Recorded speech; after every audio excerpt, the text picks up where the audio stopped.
పార్టీలో కానీ ప్రభుత్వంలో కానీ కుటుంబ సభ్యుల జోక్యం ఉన్న వాళ్ళకి పదవులు ఇచ్చిన పార్టీలోనూ ప్రభుత్వంలోనూ అది తీరని నష్టం కలుగు చేస్తుంది. పార్టీ పతనానికి కూడా అది కారణం కావచ్చు. ప్రభుత్వంలో అధికారం చేజారిపోవడానికి కారణం కావచ్చని భావించిన వైఎస్ జగన్మోహన్ రెడ్డి గారు మురిసిపల్లి షర్మిల అలియాస్ వైఎస్ షర్మిలను పార్టీ కార్యకలాపాల నుంచి ప్రభుత్వ పదవుల నుంచి దూరం పెట్టి ఆమెకి ఏ పదవిని ఇవ్వకుండా ఉంచిన తరువాత సుమారు 5 సంవత్సరాల తర్వాత అన్న మీద తిరగబడి తెలంగాణలో పార్టీని పెట్టి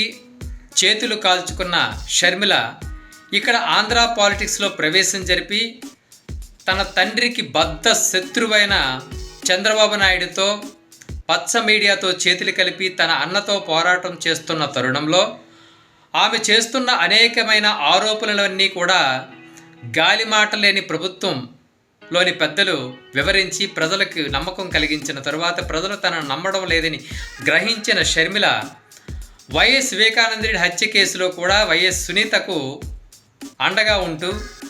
అనేక ఆరోపణలు వైఎస్ అవినాష్ రెడ్డి మీద చేసి అవి కూడా ప్రజలు నమ్మకం కలిగించట్లేదు, ప్రజలు నమ్మడం లేదని గ్రహించిన తరువాత చాలా రకాలుగా అన్నపై అలిగేషన్స్ చేస్తూ తనకు ఆస్తిలో వాటా ఇవ్వలేదని ఒక రకంగా, అలాగే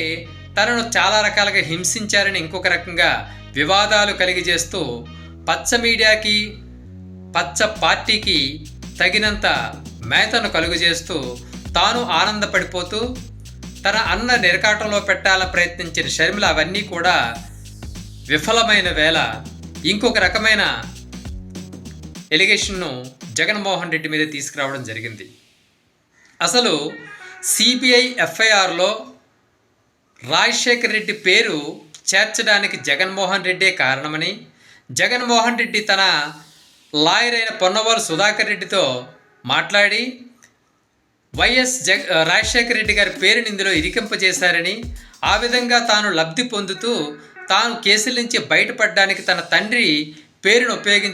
ఉపయోగించుకోవాలని భావించారని తీవ్రమైన ఆరోపణ చేయడం జరిగింది. అయితే ఇదే కాంగ్రెస్ పార్టీ, ఇదే సోనియా గాంధీ తన తండ్రి పేరును సిబిఐలో చేర్పించారని గతంలో ఆరోపణ చేసిన షర్మిల కాంగ్రెస్ పార్టీలో చేరిన తర్వాత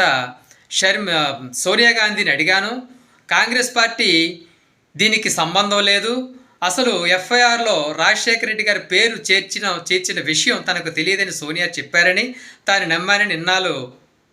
వివరించిన షర్మిల ఇప్పుడు తీవ్రంగా తన అన్నపైన ఆరోపణ చేయడం జరిగింది. అయితే దీనిని పొన్నవాలు సుధాకర్ రెడ్డి గారు ఖండిస్తూ రాజశేఖర రెడ్డి గారి పేరు ఎఫ్ఐఆర్లో చేర్చడం అనేది 2011 జూన్ 17వ తారీఖున 2011 ఆగస్టు 17వ తారీఖున తన పేరుని చేర్చడం జరిగిందని, కానీ తాను జగన్మోహన్ రెడ్డి గారి కేసును 2011 డిసెంబర్లో టేకప్ చేయడం జరిగిందని, జగన్మోహన్ రెడ్డి గారికి జరుగుతున్న అన్యాయాన్ని సహించలేక తాను ఈ కేసును టేకప్ చేయడం జరిగిందని ఆయన వివరించడం జరిగింది. దీని మీద నెటిజన్లు షర్మిలకు కౌంటర్ ఇస్తూ ఏ కేసు ఎప్పుడు వచ్చిందో, ఏ కేసులో ఎఫ్ఐఆర్లో రాజశేఖర రెడ్డి గారి పేరు ఎప్పుడు చేర్చారో తెలియని నువ్వు జగన్మోహన్ రెడ్డి గారి మీద తీవ్రమైన ఆరోపణలు చేసి అన్నం నిరికించాలని ప్రయత్నించి చంద్రబాబు నాయుడికి పరోక్షంగా సహాయం చేయాలి, ఆ విధంగా అన్నను అప్రతిష్ట పాలు చేయడానికి ప్రయత్నిస్తున్నావంటూ దుమ్మెత్తు పోస్తున్నారు. ఈ విధంగా షర్మిల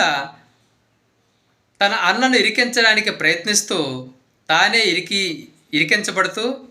అవన్నీ కూడా తాను చెప్పిన మాటలన్నీ కూడా గాలి కబుర్లే అని ఎప్పటికప్పుడు సోషల్ మీడియాలో బయటపడుతోంది.